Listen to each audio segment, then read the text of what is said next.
باضابطہ قرآن نے تعلیم دی ہے، اس لیے سب سے پہلا حربہ استعمال کرو کہ قرآن اور علماء کو ختم کرو.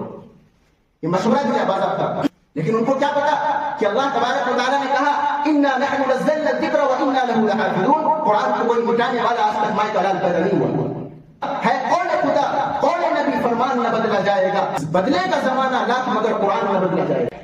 1861 عیسوی میں 3 لاکھ قرآن کریم کے نسخے جلائے.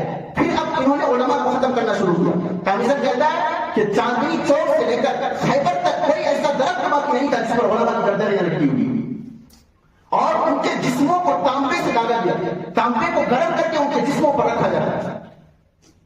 اور ایسی سزائیں دی گئی، باضابطہ ہاتھیوں پر علماء کو کھڑا کرتے اور ان کے ہاتھوں کو درخت پر باندھ دیتے اور نیچے سے ہاتھیوں کو چلا دیا جاتا.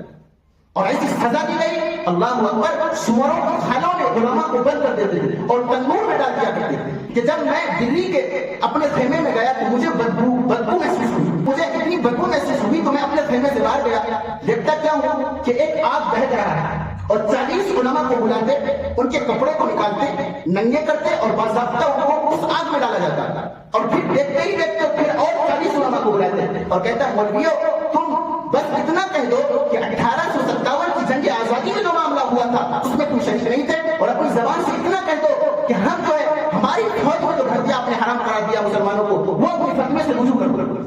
کامسن کہتا ہے خدا کی قسم مجھے پیدا کرنے والے کی قسم ایک بھی عالم ایسا نہیں تھا جو اپنی باتوں سے رجوع کر دو. سارے کے سارے آگ میں گھل گئے، سارے کے سارے آگ میں تر گئے، لیکن ان کی زبان سے باتیں رجوع نہیں تھی.